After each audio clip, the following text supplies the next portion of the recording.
I've got an old Dell PC. It's probably about 5, 6 years old. And I believe it's got 256 megs of memory on the video card. And if I look over here, it says it's got 256 megs of graphics memory. In the box, we have a graphics card. And what else is in here? The driver for the board, which I'm probably going to need. I've got a 64-bit PC, Windows 7, some advertising, I think. Maybe it's an instruction manual or some junk. Who knows? No. I like how it was shipped. Plastic protectors on all three connectors. I believe that's VGA, maybe HDMI, or I don't know what it is.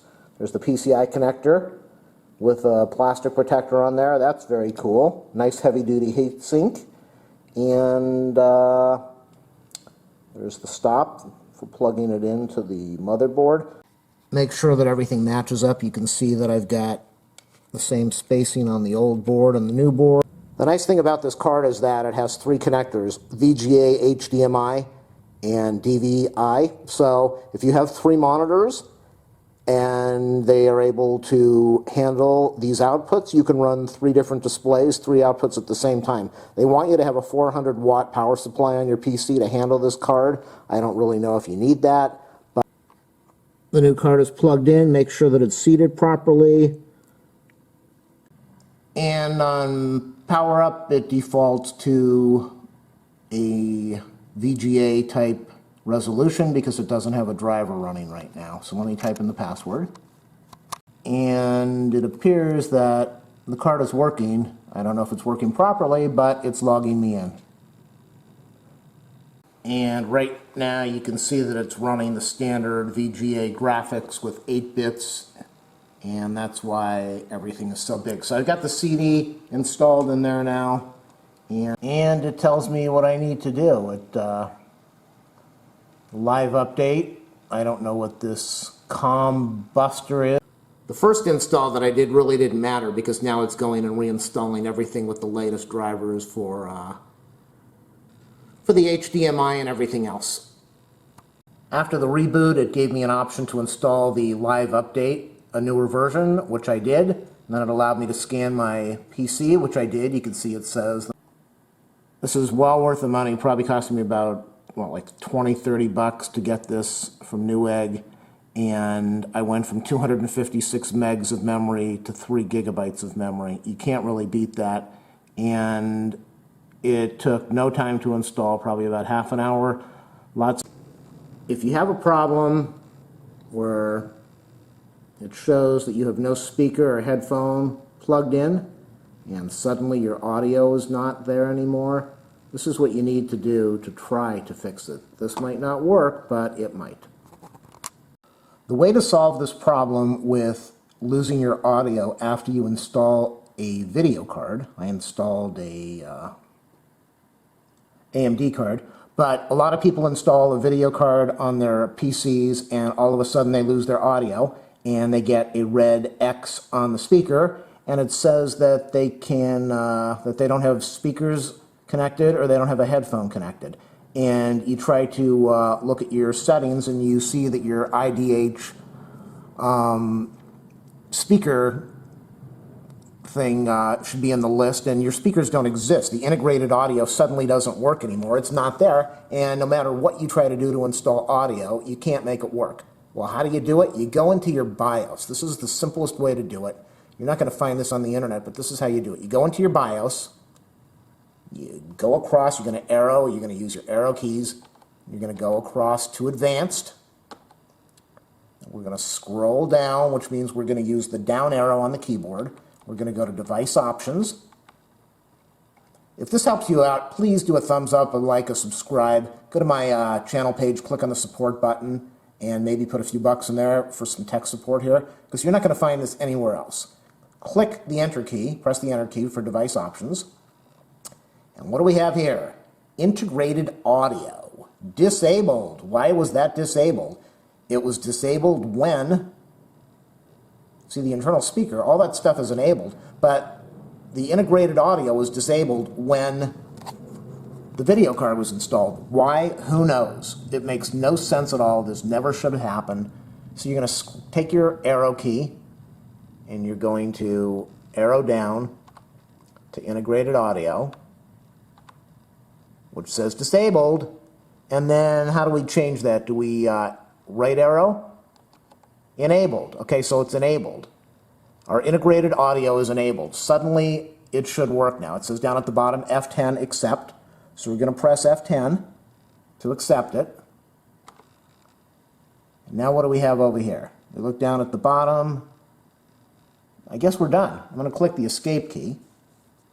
Let's see what options we get. Escape. It says save, changes, and exit. So you arrow down on the keyboard, save changes and exit, and then I'm going to click the enter key on the keyboard. Are you sure you want to do this? F10 for yes. And hopefully this is going to give us the audio back that was lost after the video card was installed. This will take you hours and hours and hours of searching on the internet to try to fix, and no matter what you do, you will not find a fix, because this is the only way to fix it. Unbelievable, I know, but this is the way to fix it. And what do we have here? That mark is gone. That little red mark is gone. The speaker is 24%. So the speakers are working now. Now let's go up and look and see what happened here. Let me go over to the control panel.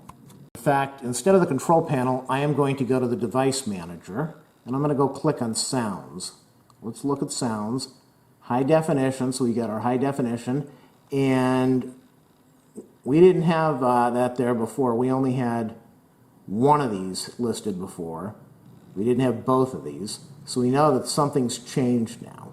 Now let's go and look at something else. We are in the control panel. We're going to go to hardware and sound, and we're going to do manage audio devices. Look at that. Check that out. I think you saw my video before.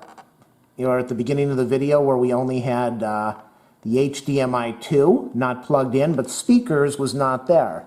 And amazing, this simple fix that you cannot find on any of the websites is to just go over to the BIOS and enable the integrated audio. You don't have to go and look for drivers, because when you look for a driver, it's going to say the driver does not work, the driver is not made for this machine. This is how you fix it. This is worth about $5,000 in tech support to try to keep you sane. Please go to my channel page, click on the support button. Happy searching on the net and listening to your music and your sounds. This is how you fix the problem. I don't know what is in the software that causes it to disable the integrated audio, but I think it might be a lot easier to just not install that CD and let Windows Update find the driver for you, which it did immediately, and let it do the install. You're not going to have all that excess driver stuff that came on the CD. You're going to have the driver installed from Windows Update. You're not going to have your sound problem that I just showed you, and everything should work. The system's rebooting using Windows Update driver. Not messing with the CD that came with the audio card. With the video card. So let's see if there's any audio sound. If there is, there you go. Make sure your Windows Update is set to search for drivers. Mine wasn't. Don't use the CD that came with it. Reboot your machine. Let Windows Update do the driver install. You will not have to mess with the 3 hours of problems that I just had to deal with trying to fix this nightmare that ends up being a BIOS problem. That the CD changes the BIOS and disables the audio. So hopefully this was a helpful video. I don't know how many people are going to watch it, but I'm going to post it anyway. And there you go. The resolution's the way it should be. It installed the software the way it was supposed to.